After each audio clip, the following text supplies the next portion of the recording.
ডাকসুকে কয়েকদিন আগে বেশ শাখানা বলা হয়েছিল।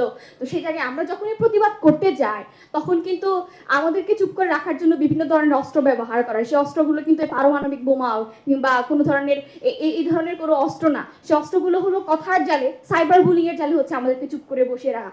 এই যে পাহাড় থেকে ঋতুপর্ণা চাকমা, মনিকা চাকমা যখন বিশ্ব জয় করে আসে তখন তাদেরকে যখন ফুলের মালা দিয়ে বরণ করা হয়, একদল কিন্তু ঠিকই প্রশ্ন করছে এই মেয়েটা হাফ প্যান্ট পরছে কেন। ওই যে বান্দরবানে একটা মরম শিক্ষার্থী প্রথম ঢাকা বিশ্ববিদ্যালয়ে চান্স পেয়েছে এবং তাকে আমরা কংগ্রেচুলেশন জানাচ্ছি। এই 26 সালে একটা জাতি গোষ্ঠী থেকে প্রথম বিশ্ববিদ্যালয়ে মেয়ে পড়ুয়া একজন নারী শিক্ষার্থী পাচ্ছি, তাতেই আমরা তাতে বাহবা দিচ্ছি। নারীদের নিরাপত্তা নিয়ে বিশ্ববিদ্যালয় প্রশাসন বা সারা দেশে অনেক ধরনের কথাবার্তা হয়। তো সেই জায়গা থেকে নারীদের নিরাপত্তার প্রশ্নে বা শিক্ষার্থীদের নিরাপত্তার প্রশ্নে আমাদের মেয়েদেরকে, আমাদের নারীদেরকে রাত 10টার পরে হলে ঢুকতে হয়, কারণ 10টার পরে কিন্তু নারী শিক্ষার্থীরা নিরাপদ না। তো সেই জায়গা থেকে আমি এই কথাগুলো বলতে চাই যে সময় কিন্তু এখন 2026 এবং 2026-এর পরেও আমরা এখনো আসলে রাস্তায় নামি এখনো আন্দোলন করি কেন 10টার পরে একটা মেয়ে তার নিজের বিশ্ববিদ্যালয়ের একটা চত্বরে গিয়ে বসতে পারবে না। ভবিষ্যৎ হোক নিরাপদ, বিনিয়োগ হোক বিশ্বস্ত, আর আমার পছন্দ সল্ট বে। ওয়েলকাম টু সল্ট বে। কিংবা এখন আমরা আন্দোলনে নামছি কেন 5টার পরে একটা মেয়ে খেলা খেলতে তারই বিশ্ববিদ্যালয়ের মাঠে সে প্রবেশ করতে পারবে না। তো সেই জায়গা থেকে নারীরা আসলে কি ভাবছে বা শিক্ষার্থীরা কি ভাবছে সেটা নিয়ে যদি একটু কথা বলতে চাই।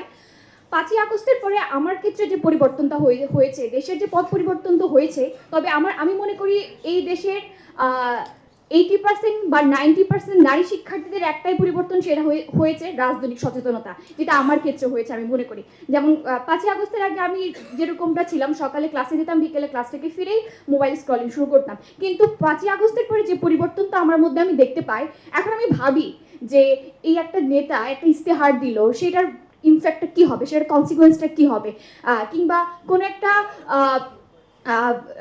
প্রার্থী বা যেহেতু সামনে ত্রয়োদশ নির্বাচন, তো সেক্ষেত্রে উনি কি বলছে সেটা নিয়ে আমাদের দেশের পরিস্থিতি কি হবে বা কেন এই জিনিসগুলো হচ্ছে, এই যে প্রশ্নগুলো ভাবার যে চিন্তা ভাবনাটা, সেটা আমার মধ্যে আসছে। এবং আমার ধারণা বিশ্ববিদ্যালয়ের পড়ুয়া বা শিক্ষার্থী যারা আছে তাদের মধ্যে এই সচেতনতা হয়েছে। কিন্তু তারপরও আমাদের আসলে এই যে যখন ইনসিডেন্টগুলো হয়, যখন 10টার পর একটা মেয়ে বাইরে যেতে পারবে না কিংবা 5টার পর একটা মেয়ে খেলতে পারবে না, এরকম যখন ইনসিডেন্টগুলো হয় তখন আমরা কিন্তু পুরো বাংলাদেশের দিকে যদি তাকাই যে বাংলাদেশের নারীদের ফুটবলের যে অবস্থানটা, এই যে পাহাড় থেকে ঋতুপর্ণা চাকমা, মনিকা চাকমা যখন বিশ্ব জয় করে আসে তখন তাদেরকে যখন ফুলের মালা দিয়ে বরণ করা হয়, একদল কিন্তু ঠিকই প্রশ্ন করছে এই মেয়েটা হাফ প্যান্ট পরছে কেন।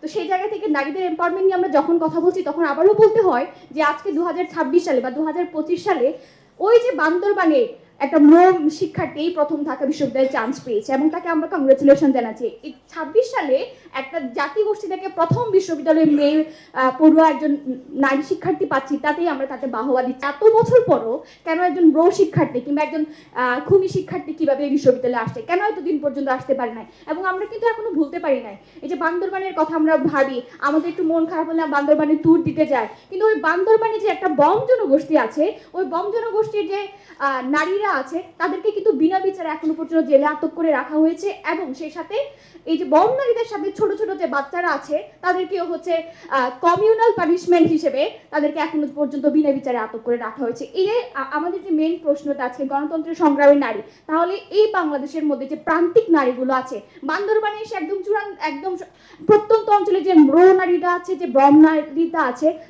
তাদের জায়গাটা আসলে কোথায়?